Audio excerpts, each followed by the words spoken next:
an exploration of trauma, transformation, and triumph. Your healing starts here. And we are back with another episode of Through the Trauma podcast. I am Amber, your host, and today I have with me Miss Lauren Elise Rogers.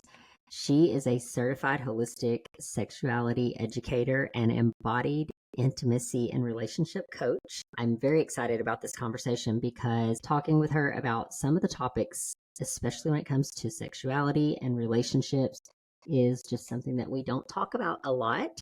And she brings a very empathetic and non-judgmental approach to this conversation. So, Lauren, thank you so much for being here with us today. I appreciate you coming to share your expertise with us. Thank you for having me. So excited to be here. To your point, I think that this is an often disregarded topic, a topic that makes everybody feel a little squirmy. So if anybody's just joining now, please know that it's, my intent to make this feel like a safe and juicy and comfortable conversation, not something that's going to push the envelope or rile feathers. I think that when these conversations happen in these safe spaces, our families and our communities are benefited. So I'm super excited. Yeah. Now, do you work primarily with women, or I know you work with some relationships, but is this primarily women if you're working with individuals? Such a great question. It's funny. Just before this, I was doing an interview for a local magazine, and they were asking me something that has surprised me about this work that I do. And I think I have a background in theater, in musical theater. And I think when I got into this work, I had come out of a decade in nonprofit work in maternal health, actually, where I had facilitated group work for the longest time. And so I thought I'd offer a lot of courses in the beginning of my work. And yet, slowly but surely, individuals started approaching me saying, will you work with us one-on-one? And then partnerships of all different shapes and sizes started reaching out to me.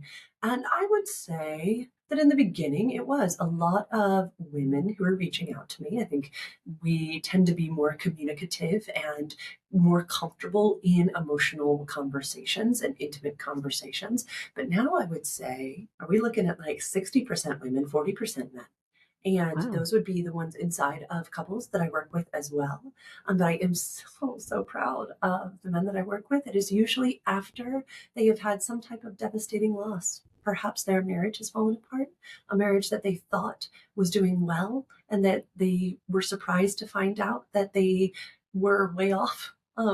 Perhaps it's men who have gone through a beautiful transitional time in midlife. We'll often label it a midlife crisis, but I don't like that terminology. And so are really realizing that they want more tools.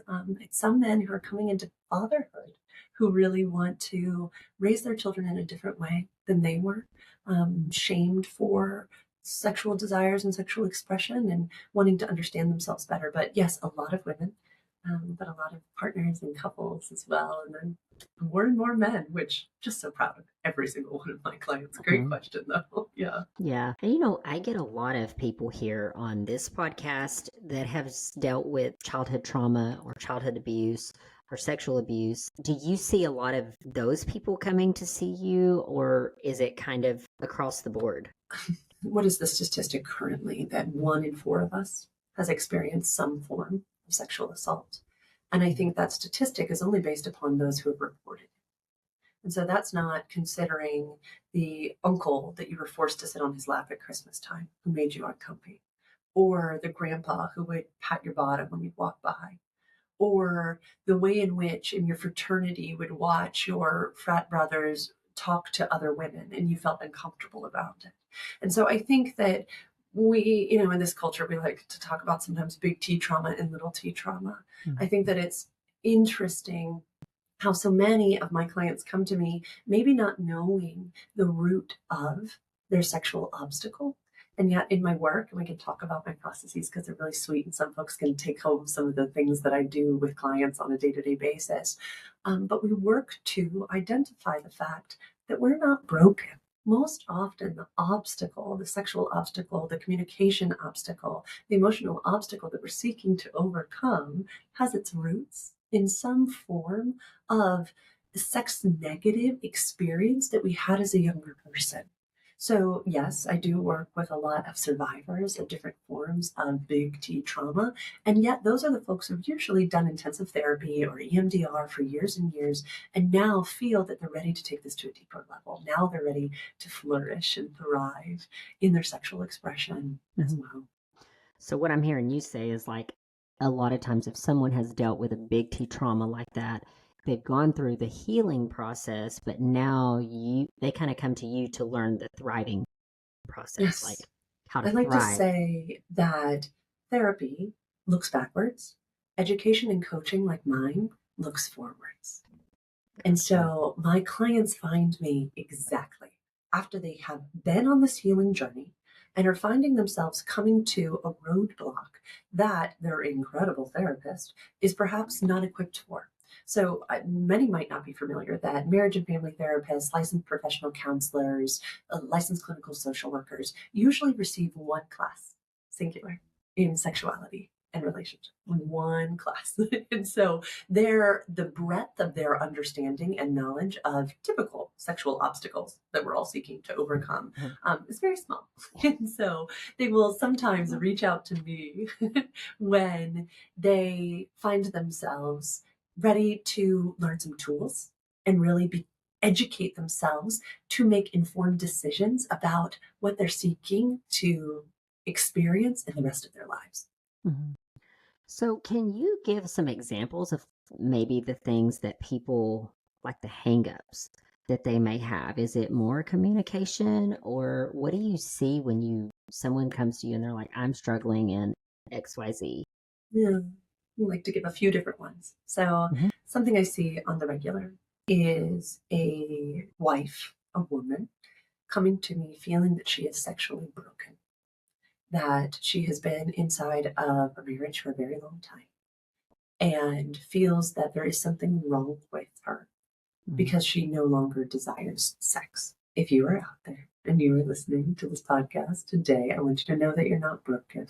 There are so many things that can lead to the feeling that we do not want that form of sex.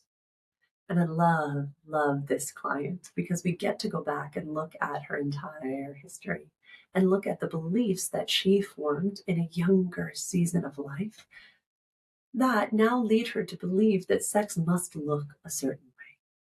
Maybe she believes that sex is a service that she provides, and she's also got four other kids, and she's the head of the PTO, and she also is the one who preps the meals and takes care of the house. And sex just feels like one more thing on her to-do list. I work with that person a lot because usually they're married to a great guy. And he wants sex to be a shared experience between the two of them, and she can't figure out what the hangups are.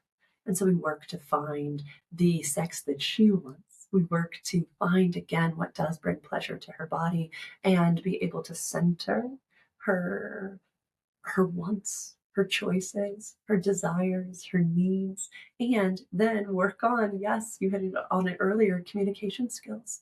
I find that many people come to me with what they would call a sex problem, but really it's a communication problem. And that we have not been given tools to communicate inside of healthy marriages, healthy partnerships. And it's funny to me because so many of us know tools for negotiating in the business world. We will talk often about making an offer and then a counter offer, and we know that it's not threatening. It's great. If you bought a house ever, you know the whole process. This isn't a weird thing that we do. And yet, inside of relationships, we tend to just repeat what was modeled to us in our families of origins. And so there's a lot of repatterning that we do in my work that is so beneficial. And yeah, working to help my clients create sexual values that align with themselves and the sexual ethics that align with themselves and their marriages and their family systems so that the sexual expression that is existing inside of their partnership is values aligned and Mhm. not following some script that they picked up from a rom-com in the 90s because those are really not beneficial. Well, movies are, it's not ever like the movies, right? No, It's not, no. relationships are not that way. Intimacy is not that way. Like, it's just not that way. I think a lot of people, especially young people, will have these preconceived notions that it's going to be this way. I find, I think even as a little kids, we frame what we think is going to happen based on Disney movies. Like, Yes. we're going to be a princess and Mhm. the knight in shining armor is going to come take us away and it's Mhm. going to be so romantic. And, and then you grow up and you're like, that's not what it's like at all. So there's a lot of, I guess, preconceived notions that Yes. people have going into relationships. And I, they say that what you fight over, is it finances and sex, is Mhm. the main things that you fight Mhm. over in a relationship. You brought up in business negotiations, we don't really take personally. Like, if you don't want to do business with me, it's just you don't need my services right now.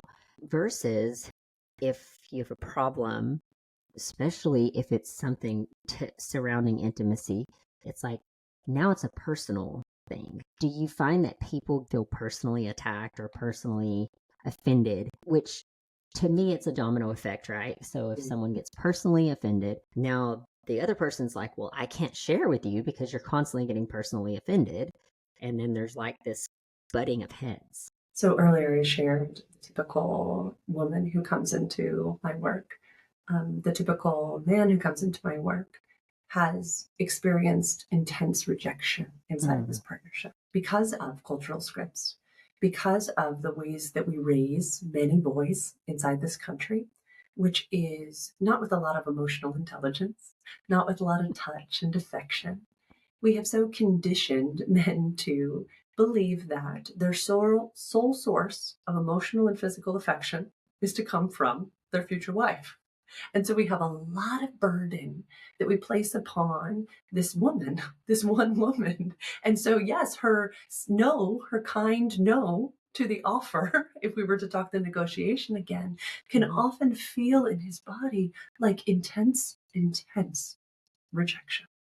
And so we work through a lot of the conflation of touch in sex and bringing in forms of connection and intimacy that can absolutely contribute to feelings of connection and closeness at all times inside of a partnership, so that we're not looking to just this one thing to provide us with a bazillion human needs.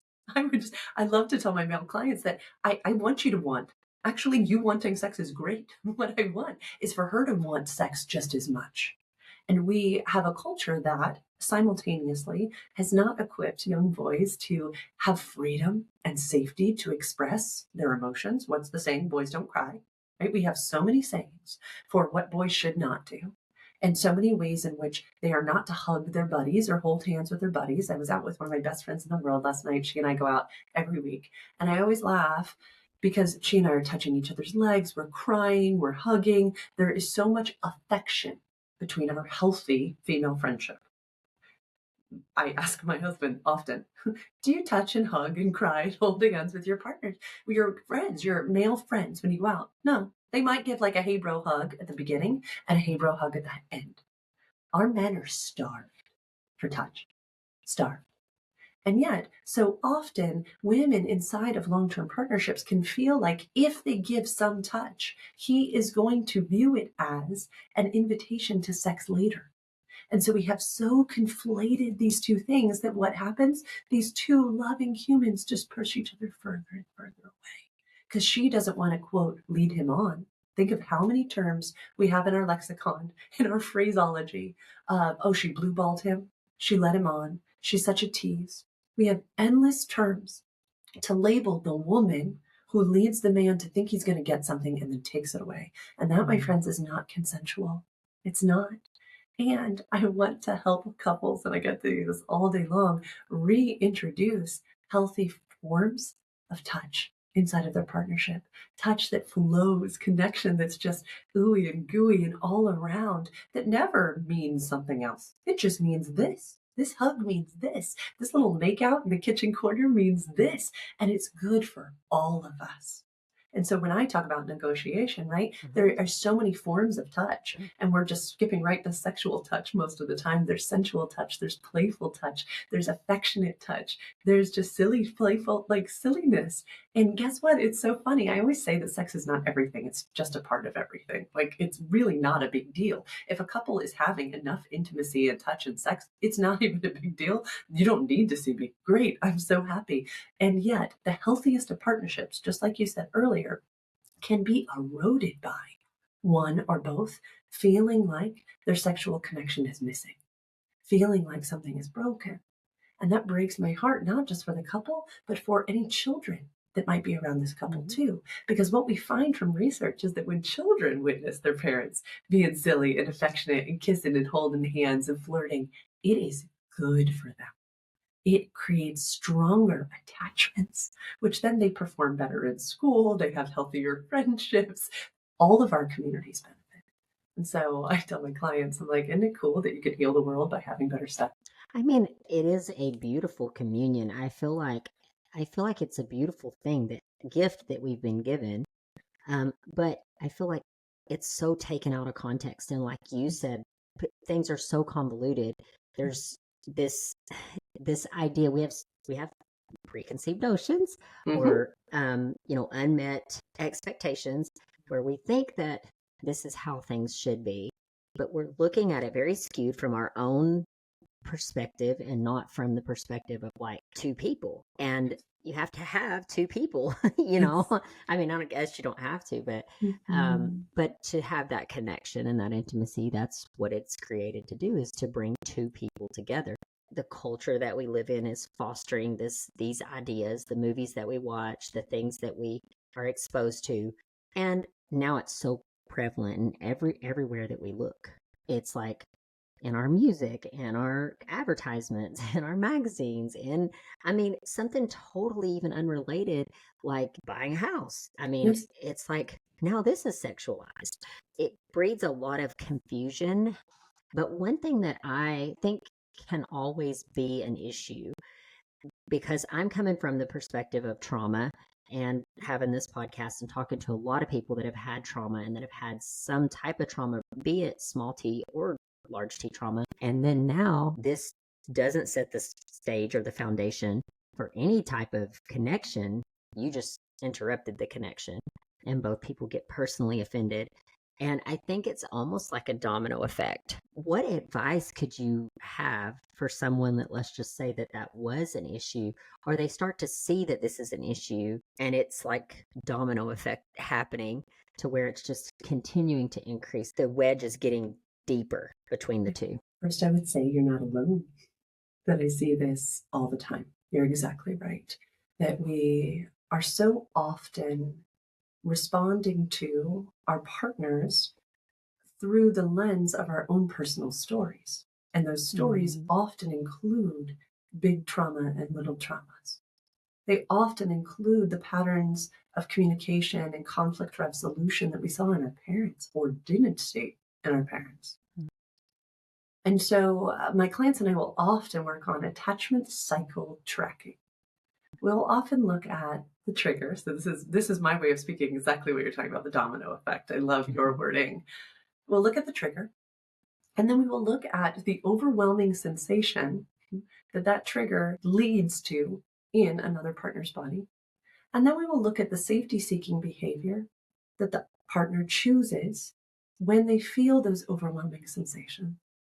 And then we will look at the impact that it is having, that then triggers the other partner, which then leads them to feel overwhelming sensations, which then leads them to choose their safety seeking behaviors, which then leads to an impact that usually triggers the other partner. So you can just see round and round this goes. Trigger, overwhelming sensation, safety seeking behavior, impact, trigger, overwhelming. It goes round and round. What is fascinating is that those safety seeking behaviors that we are choosing inside of our long term relationships are often the same safety seeking behaviors that we chose to utilize when we were little and felt overwhelming sensations in our family's origin. Whether we had a parent that was a yeller, whether we were neglected and left at the soccer field, and we were one of five kids and somebody kept continually forgot to pick us up, whether people touched our bodies without our consent, and so we disassociated, right? These overwhelming sensations are real.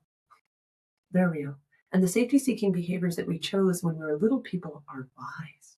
And so in my work with folks, when we see this come up, because we always do, right? They'll be sitting on my couch or on a Zoom screen and I'm seeing it go back and forth. Domino, exactly what you were saying. We're going back and forth. Well, she does this. Well, he does this. Well, she does this. Well, he does this. We'll pause. I'll ask both of them to just close their eyes and breathe into their body and name any sensations, emotional, physical sensations they can feel right then. And Amber, when they immediately come up. And we just take that pause. And then I will ask both of them, if any of these sensations feel familiar. Yeah, it's the same thing I felt when my dad used to yell at me when I couldn't hit the baseball right? And she'll share, yeah, it's exactly how I felt when, my mom would tell me that I would never be pretty enough for a man to choose me. Oh, interesting. And so then we can turn towards those sensations with curiosity and compassion. And what is so beautiful in these moments is that immediately these beautiful partners who typically love each other can turn to the other one and be a part of the healing process. And you can say, I am so sorry that ever happened to you. What do you need? Usually it's a hug. Usually the thing that our bodies are crying out for is to be seen and valued and held and be told, I'm sorry. If we were wounded in relationship, isn't it so beautiful that we can be healed in a relationship? And so, yes, there are often times, again, that this sex that we want, right, which we have often put so narrow of a definition on, and you kind of tiptoed around this earlier. We get uncomfortable talking about it, but I think it's so important that if you're listening to this podcast, you pause and you go ask your sexual partner, how would you define sex? One of my favorite definitions is sex is the language of the body oriented towards pleasure.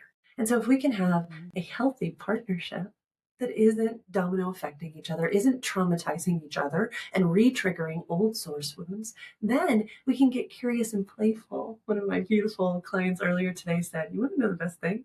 Sex is feeling really playful. And she and her husband are pregnant and they're having to navigate around the ever-changing body experiences. And they are rebuilding trust inside of their partnership. It's not about the new fanciest position and learning how to pole dance so you can be sexier. It's not about that stuff. It's about how do we together lovingly, in accordance with our value system, orient our bodies together towards pleasure. And are we safe enough to receive those things? Because from trigger, overwhelming sensation, safety seeking, behavior impact, oftentimes our partners don't feel safe sharing their most intimate ones with us. That can feel really vulnerable. And if they are feeling like they're in their family of origin where they might get yelled at or criticized or abandoned, well, then I'm not going to share that stuff either. So it's so important that we look at both of these things at the same time. And it's just magical when it happens, when we can figure out how to create a relationship container that is safe enough, where we can share our needs, wants, and desires and have them heard.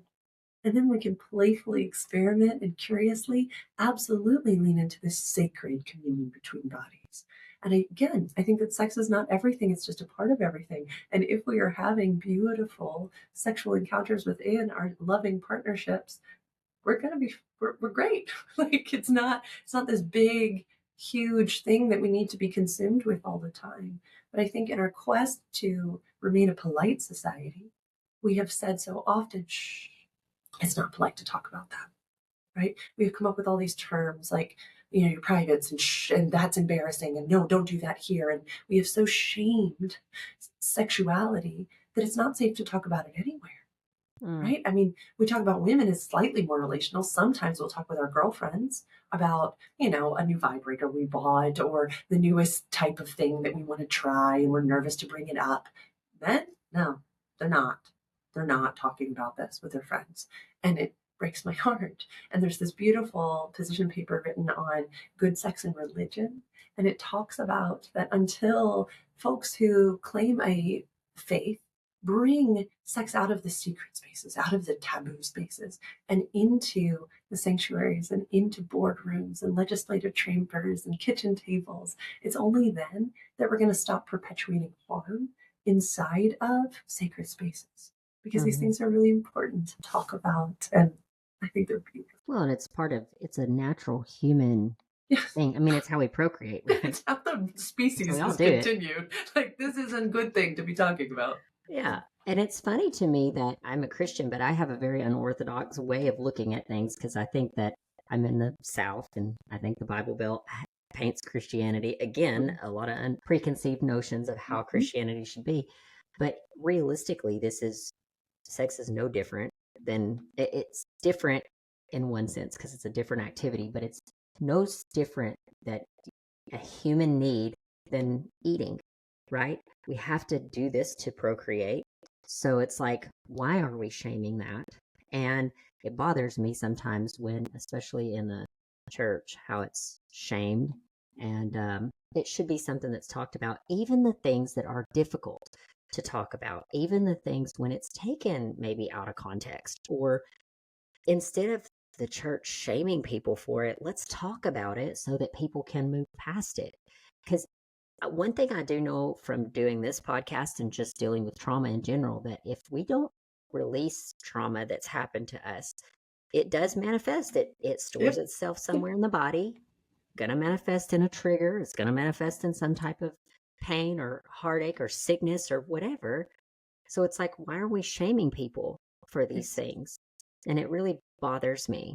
Yes. I want to ask you this because you touched on something and you mentioned values, like as long as it aligns with your values. Do you ever have people that come in and let's say that they have two different sets of values? So maybe one wants to be a little more curious and, when it comes to intimacy and sex, and the other one wants to be a little more like mild. I'm trying to use the right terms for that. Yeah, your terms are so good, Amber, because they are the average terms that people use. So thank you. Like, boldly say them, because I think there is this preconceived notion. This is our phrase apparently today, that we need to like know all the slang. I'm like, no, no, no, no. Like, please keep using your phrases. They Yeah. work. These are the phrases I hear all day because we don't talk about these things. Yeah. Right. So do I ever have clients who one, yeah, wants to be a little more spicy and one Yeah. wants to be a little more mild? Is this the question? Yes. Mm-hmm. Yes, all the time. Mm-hmm. And what I usually find is the thing that you brought up so beautifully is that somewhere tied in there, there's shame. Someone somewhere shamed certain types of behaviors. You want to know the fun thing? Is that usually it's the women who want to be more spicy. It's usually the Really? men. So I call this, and I say this to any male who is listening. Please know I'm saying this with love and joy in my heart because I think it's the cutest thing. I call this my caveman theory. Okay. That men want to find woman, marry woman, put woman in cave, have sex with woman same way every day. Amen.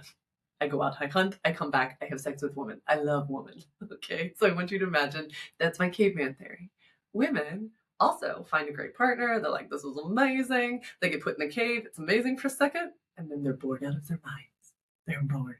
It is not that women don't want sex. What research shows us is that women just don't want that sex.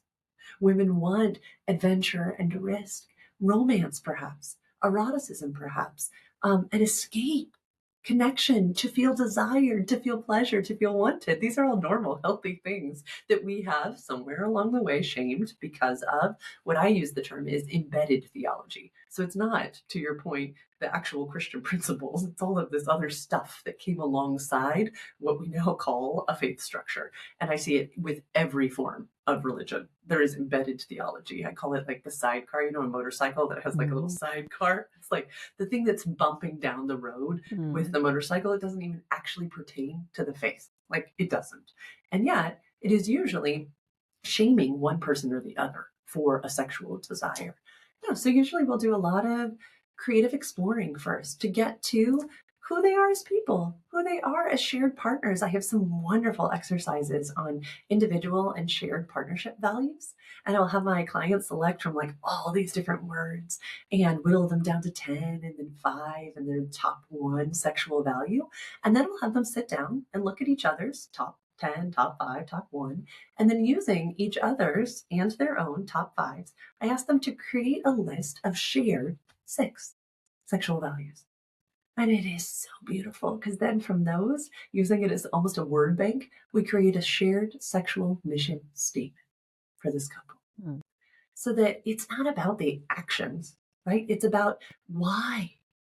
right? Simon Sinek is famous for saying it starts with why. What Mhm. is the why behind these things? And I Mhm. think it matters because if the couple is aligned on that, then oh my goodness, right? Wanting to bring in some sex toys into their play isn't going to feel like a threat to the male in the relationship if they have a shared sexual value of curiosity, right? Mm. Together, they're like, oh, no, this is values aligned. This sits with our curiosity. Maybe one of their values is family. Okay, well, they're a part of this family. So maybe they start to plan vacations just for the two of them.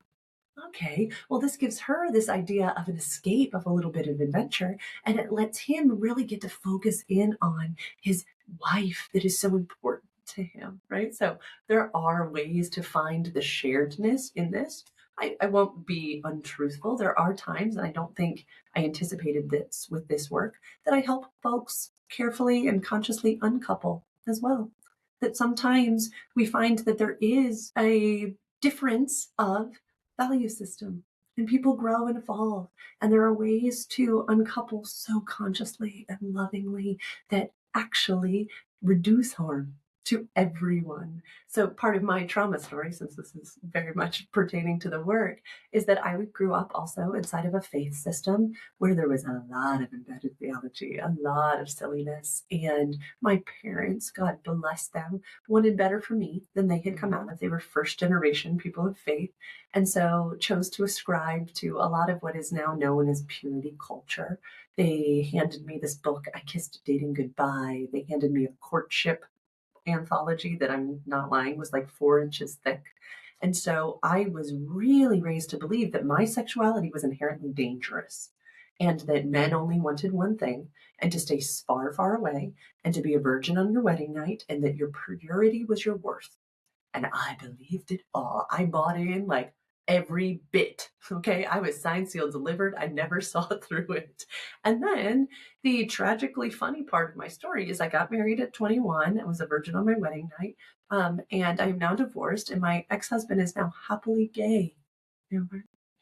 I was in a marriage for 10 years to a man who did not want me. And he had so suppressed his own sexual identity too, because of growing up in the South with the Bible Belt, that he didn't know himself.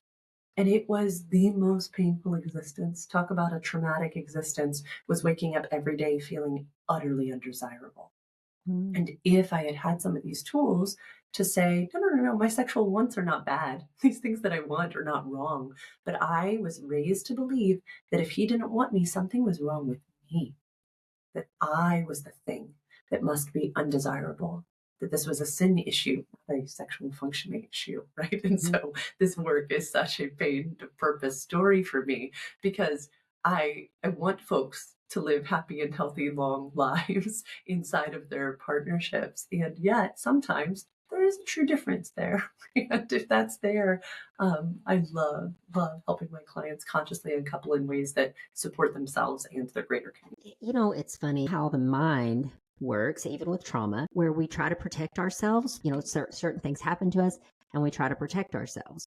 And I've often wondered this about myself, even if I look back, I've picked up things, little things along the way, especially when it comes to intimacy, to relationships, to the differences between male and female or men and women. When I was in my 20s, I danced, I worked at a strip club, and it painted a very vivid image of shame.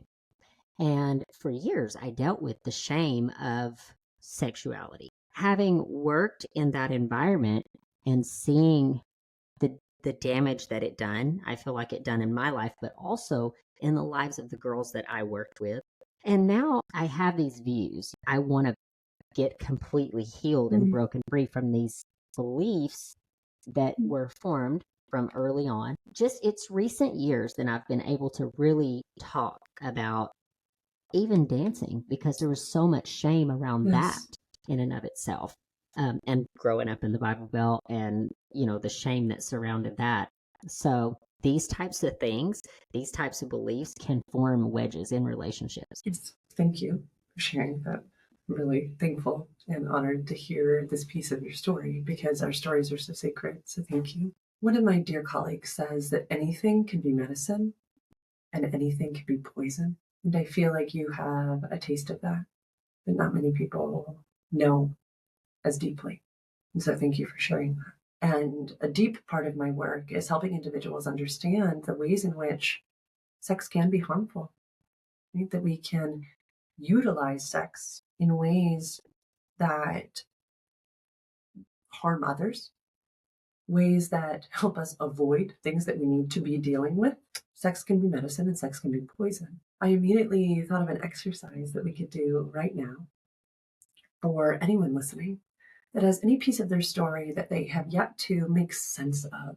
So this is my invitation, is to kind of go back in your own story, maybe get comfy, and think of yourself as a 7-year-old, kind of where you were in time and space, who was in your life, where you were, where you lived in the world, where you were going to school, where you were going to church, your parents, and just to yourself. I want you to fill in these blanks as I ask them.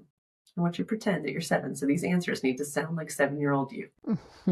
Okay, so they might be, huh? I don't know. Or ew. Okay, so I really want you to listen because this is a developmental age. Okay, and everybody can answer silently. I won't make you answer unless you want to. You can answer boldly because this is your podcast. All right, so 7.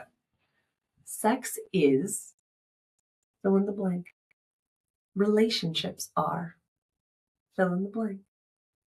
Love is, fill in the blank. A man's job is, a woman's job is, my body belongs to,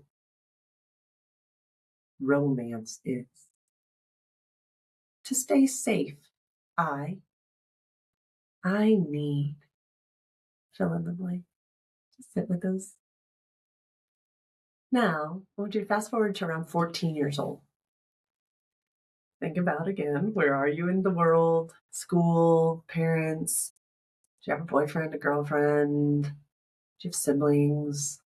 Who's influencing you? Are you in the youth group? You're at Catholic school? I'm telling you, I've heard wild stories at 14. Okay, so this is an instrumental age. I was telling Amber off air that I have a 14-year-old right now, and so it's wild because I do this study with people every day, and I'm just looking around my 14-year-old's life going, oh my goodness, she's being influenced. So again, kind of close your eyes if it's safe. If you're driving and listening to this, do not close your eyes. And I'm going to ask you questions again, and I want you to answer with your 14-year-old's voice, what they would think about these things. Sex is. Relationships are. I want. A guy's job is. A girl's job is. My body belongs to. To stay safe, I. Take a deep breath. Gonna let those settle down. Now we're going to 21. Same questions. And Amber was totally right. Each 20 years under our belt, we changed drastically. But 21 is a really important age. Same thing. Who's in your life? What are they doing? How are they influencing you? What are you doing? How are you earning money? How are you embracing your body, your sexuality at this age? Maybe you're like Lauren, you're getting married to your gay husband, and your mom's dying of pancreatic cancer. So maybe it's really bad. Okay. Or you're like me and you're dancing. And you're dancing, okay? And you're expressing yourself, and it's against the values of your church going, right? Like you're in the Bible Belt and you feel one way, but your other people feel the other way. And it's kind of this. Right? So yes, maybe you're Amber or Lauren or somewhere in between. There's a lot of ground you could be in there. It's a good exercise. Same questions again. Okay, 21-year-old self. Sex is, fill in the blank. Relationships are, fill in the blank. Men want, fill in the blank. Women want, fill in the blank. Romance is, fill in the blank. My body belongs to, fill in the blank. I want, I need to stay safe. I. Let those ground in your body. Here's what I want you to think of. Now kind of think of all of these things. If you're listening to this and you didn't have paper around you and you want to go back home and write all these things down again, highly recommend. Now I want you to look at all these beliefs that you just thought of or wrote down. And I want you to think of the ones that feel explicit. And let me explain explicit. Those are the ones where if you were looking at a garden or were like weeds that you easily identified and you're like, I don't believe that anymore. Like, that was something I thought at 7. One of my clients at 7, when I asked what sex is, they said that they had this like group of friends that would play in the backyard and they had heard their parents talking about sex. And so they were like, Lauren, this is the best memory because I actually remember with my 7-year-old friends in the backyard deciding that sex was adults eating each other's poop because nobody had told them. And they were like, it's got to be the most disgusting thing we can think of. So we laughed out loud. That's a good example of an explicit sex negative belief. Okay, it's negative, but you don't believe it anymore. It doesn't even affect you. Great. The reason we label those is growth mindset. It was probably talked about before that there's this amazing fact that when we've come through trauma, we can have growth on the other side of trauma. It's this amazing post-traumatic growth. So we tap ourselves on the back. We're like, yeah, I got rid of that one. Great. All right. That's explicit. Next level of sex negative, body negative, or pleasure negative beliefs feel like latent beliefs. Okay. Those are like if you were weeding your garden and the roots of the weed, like the dandelion, got stuck under the soil. You're like, darn it, I don't believe this anymore. It doesn't align with my current values system, my unorthodox Christianity in your way, right? This doesn't align with me. But darn it, if I don't see it under the soil and that dandelion keeps pulling up its head, okay? And the reason it's important to name these latent sex negative beliefs or pleasure negative or body negative beliefs is that I want you all to know, and Amber to know, and all of my clients to know that with some tilling, they can get out. With reading books that are positive and wonderful and informative and equip you to make new decisions for yourselves, with working someone like me or anyone else who works in my field, you can get rid of these latent sex negative beliefs. You really can. And there's this wonderful thing called bibliotherapy, which is this research thing of just reading a book about sexual functioning. You can literally help yourself. Y'all, we are so able to heal. It's so cool. The deepest level of sex negative, body negative, pleasure negative belief is a body-based belief. So when I was asking these prompts and you literally felt your stomach tighten, maybe your throat went dry, maybe your mouth got all cotton mouth, maybe you closed your eyes, maybe you felt like you were going to throw up a little bit, maybe you felt tightness in your neck or in your belly or in your feet, maybe you wanted to turn your head away. This is something I see so often, or put your eyes down. Didn't even feel comfortable in your own body anymore. Those are body-based sex negative beliefs. Rev Bev, who is a Christian sexuality educator, equates these to soil blight. So a farmer would know that, yeah, you might have some weeds in your field, but then sometimes you get sick soil. And the way that we heal soil blight is with tenderness and with time and with rest and with fertilizer and with sunshine and with rain.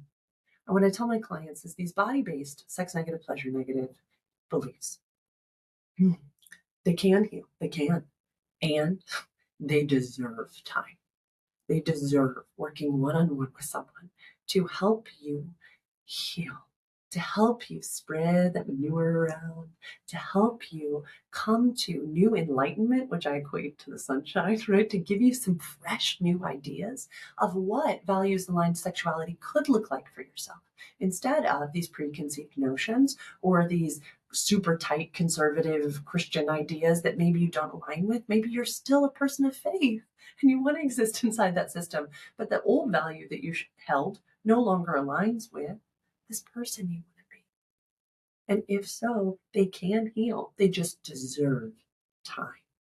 I still have body-based sex negative beliefs, we can believe, from my upbringing and my story, that I still need to attend to. One popped up last week. Something happened and I felt scarcity in my body. I felt panicky. I felt that I was failing my husband. I felt, oh, so like I could feel tragedy rolling around. I'm not doing my wifely duty.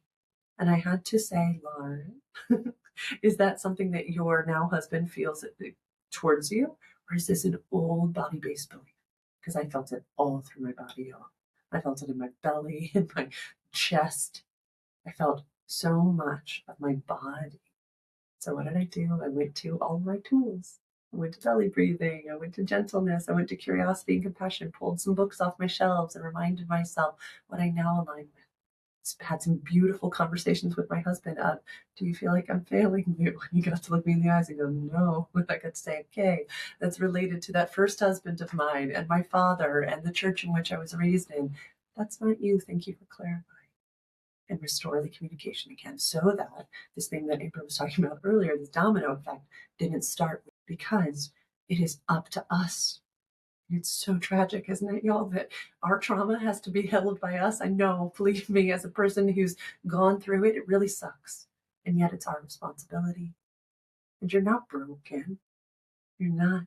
It's not what's wrong with you. It's what happened to you. And your stories matter and they're sacred. Well, and I like to say this, the truth is, you can look at it like, well, you're not broken, or you can look at it like we're all broken. Yes. We've all been broken at some point. Yes. But just like a bone, when a bone breaks, when it grows back, it's actually stronger than it was before it was broken. So I think that if we remind ourselves the resiliency of human beings, and if we know, okay, I've been broken in this sense, I don't think anything in life is wasted. So I think that those things, that those places where you've struggled through those obstacles or you've been broken in those places, they have the power to be back stronger, to then you can go and help someone else through that. Or you're given that for a purpose. Like, even if you look at your story, look what you're doing now. You're healing the relationships and the lives of so many other people and false beliefs around sexuality and around sex in general. I do want to ask you this. I know that it affects people if they have dealt with infidelity in the relationship. Do you see that, like the relationships that decide that they're going to stay together and forgive and move past, do you find that that's a difficult thing to move past, especially for those couples that decide they're going to stay together? How does that affect healing or the sexuality going forward? I'd like to say that as a mama, I know that if some kid was to punch my child on the playground, I wouldn't say, oh, well, you need to forgive and keep playing with that child, right? No, Mama Bear would come out and we might address it and we would leave. We would bring my child to safety. Okay, so I need everyone to hear me really clearly first. If both parties aren't interested in doing the work it takes to take accountability for wrongdoing and for a breach of trust, I'm not going to be encouraging that at all. Okay, so we're going to speak only to two human beings who are interested in both taking accountability for the roles that they played in the story they both co-authored. Now, deceit is an interesting thing. It will harm us in a way that the ramifications will be felt for a very long time. So I'm glad you're bringing this up. Okay. And trust is earned through, ironically, trustworthy behavior. Okay. So it's a very hard thing to earn back. And yet it can be. There's this fascinating thing, and you were speaking to this earlier, right? When a bone is broken, it can heal back stronger. So can relationships. Because we are often wounded in relationship, we heal in relationship. And so if both of those parties are interested in doing the work, they can be repaired. So these are some of the things we would work on. We would work on the eroticism of deceit. Okay, so sit with me here. So many of us developed our understanding of sexuality in the secret and in the shadows. So many of us were raised in a way in which it was not appropriate to talk about sexuality. So many men were raised with this complex. It's called the Madonna whore complex, where they were trained to and indoctrinated to by society to marry the Madonna, but desire the whore. So men will oftentimes subconsciously find themselves in partnerships with a good woman, which is yourself, my friend, who's good and true. And what do?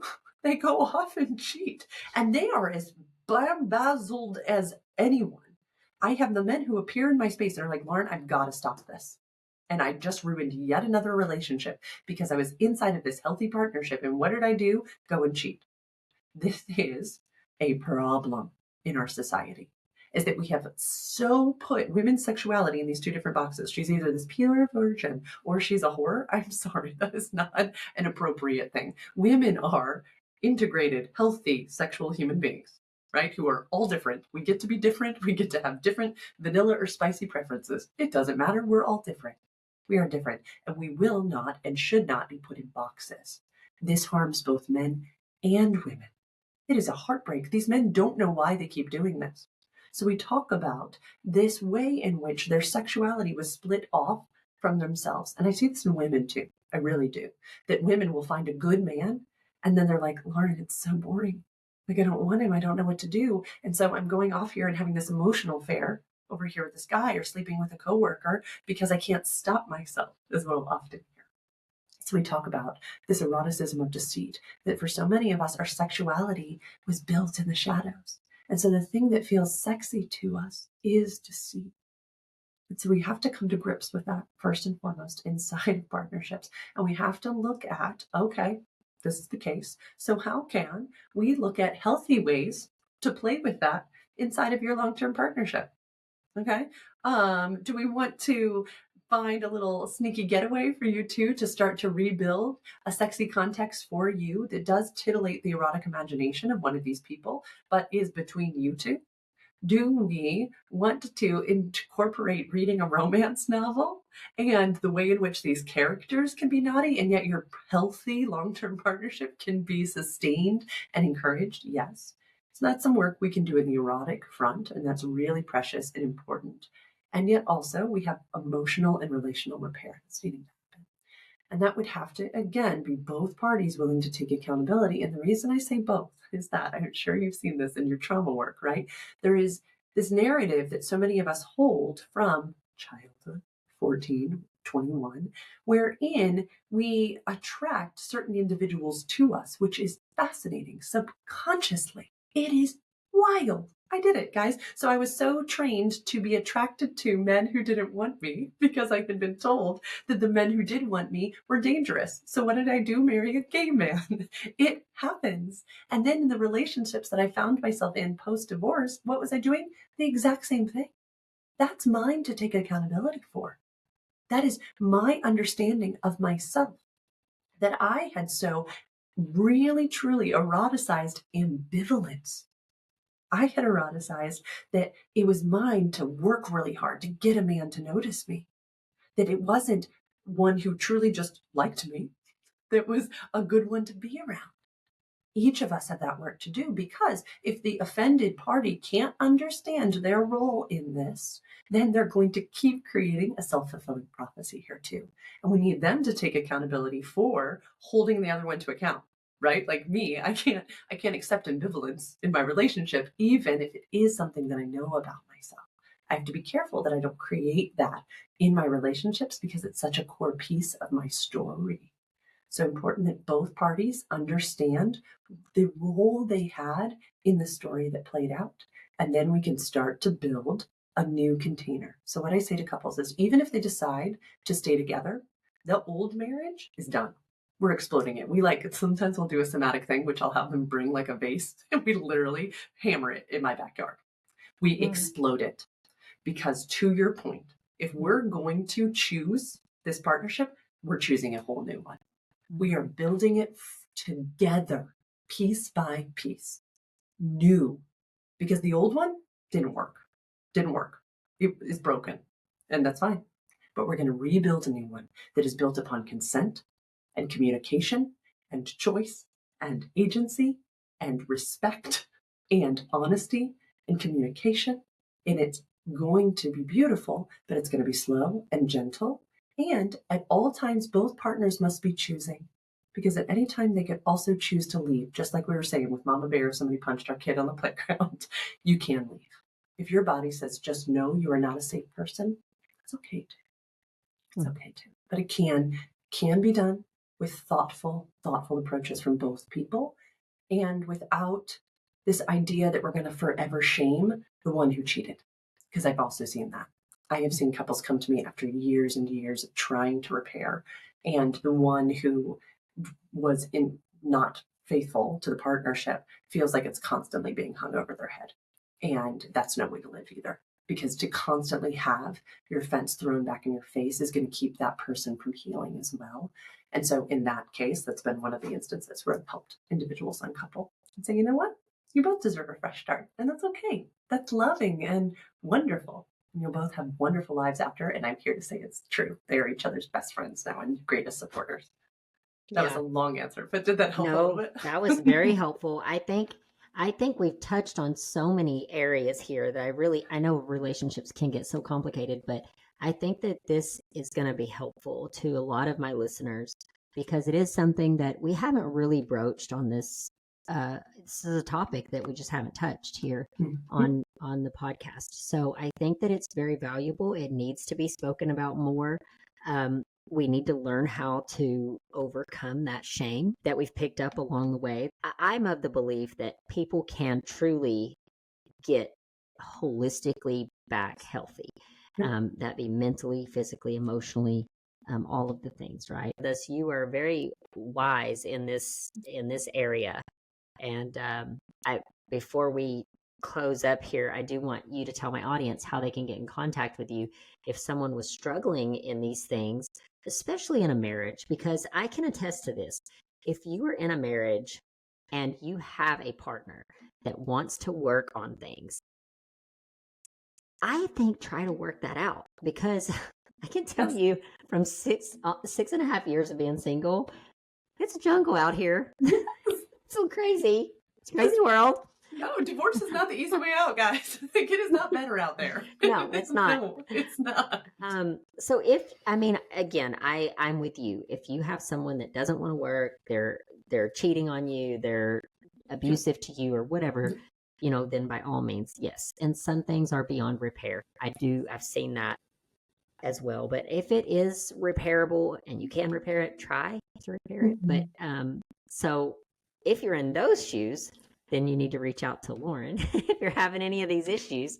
So tell my audience how they can get in contact with you. Yeah. If something has resonated in your belly today and you're like, oh, that's what my partner's been wanting to do, or yes, this is exactly what I've been looking for, you can go to sexedforyou.com/free consult.